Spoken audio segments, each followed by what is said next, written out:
우리는 살면서 수없이 말합니다. 나는 그런 뜻이 아니었어. 왜 저 사람은 항상 나를 오해할까? 하지만 질문을 조금 바꿔보면 어떨까요? 과연 우리는 타인을 제대로 이해한 적이 있었을까요? 철학자 아르투어 쇼펜하우어는 이 질문에 매우 냉정한 답을 내놓습니다. 인간은 구조적으로 서로를 오해할 수밖에 없는 존재라는 것입니다. 우리는 타인을 보는 것이 아니라 해석하기 때문입니다. 우리는 흔히 이렇게 생각합니다. 나는 사실만 보고 판단해. 하지만 쇼펜하우어에 따르면 우리는 사실을 직접 보는 존재가 아닙니다.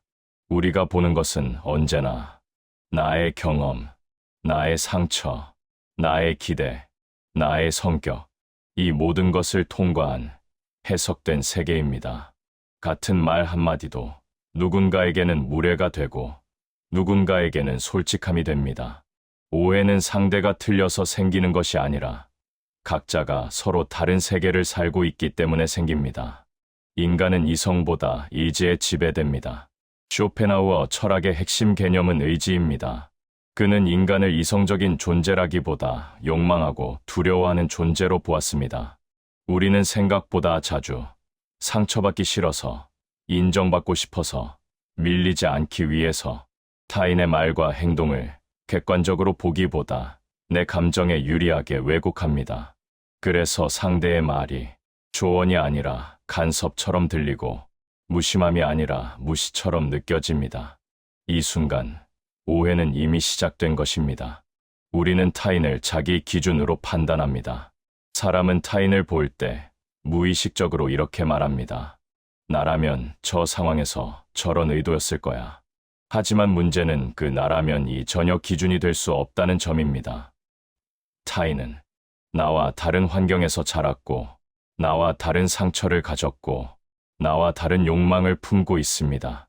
그럼에도 우리는 자기 기준을 보편적 기준이라 착각합니다. 쇼펜하우어는 이것을 인식의 오만이라고 봤습니다. 말은 생각을 완벽하게 전달하지 못합니다. 우리는 종종 이렇게 말합니다. 내가 다 설명했잖아. 하지만 쇼펜하우어는 언어 자체에 한계가 있다고 말합니다. 생각은 복잡하지만 말은 언제나 단순합니다. 그래서 말은 생략되고 잘려나가고 오해될 여지를 남깁니다. 우리는 전부 전했다고 믿지만 상대는 자기 방식으로 받아들입니다. 말이 존재하는 한 오해의 가능성도 사라지지 않습니다. 가까울수록 오해는 더 커집니다. 아이러니하게도 오해는 낯선 사람보다 가까운 사람 사이에서 더 자주 발생합니다. 왜일까요? 가까운 사이일수록 기대가 커지고 설명을 생략하게 되고 이 정도는 알겠지라고 생각하기 때문입니다. 쇼펜하우어는 기대가 클수록 실망도 커진다고 말합니다. 많은 오해는 악의가 아니라 과도한 기대에서 시작됩니다. 그렇다면 우리는 어떻게 살아야 할까요? 쇼펜하우어는 모두를 이해하라고 말하지 않습니다. 그건 불가능하다고 봤기 때문입니다. 대신 그는 이런 태도를 권합니다. 타인이 나를 오해할 수 있음을 인정하라. 내가 타인을 오해하고 있을 가능성을 항상 남겨두라.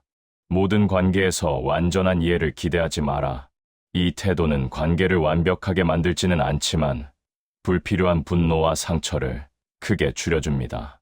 오해를 줄이는 가장 현실적인 방법은 오해를 완전히 없앨 수는 없습니다. 하지만 줄일 수는 있습니다. 설명받지 못한 부분은 판단하지 말고 단정하기 전에 한 번 더 멈추고 이해받지 못해도 무너지지 않을 내면을 기르기. 쇼펜하우어는 타인의 이해보다 자기 자신에 대한 이해가 먼저라고 봤습니다. 우리는 왜 타인을 오해할 수밖에 없을까요? 그 이유는 단순합니다. 우리는 같은 세상에 살고 있지만 같은 눈으로 세상을 보지 않기 때문입니다. 오해는 인간의 실패가 아니라 인간 조건의 일부입니다. 그래서 중요한 것은 오해를 없애는 것이 아니라 오해 속에서도 흔들리지 않는 자신을 만드는 것입니다. 그것이 쇼펜하우어가 말한 성숙한 인간의 태도였습니다.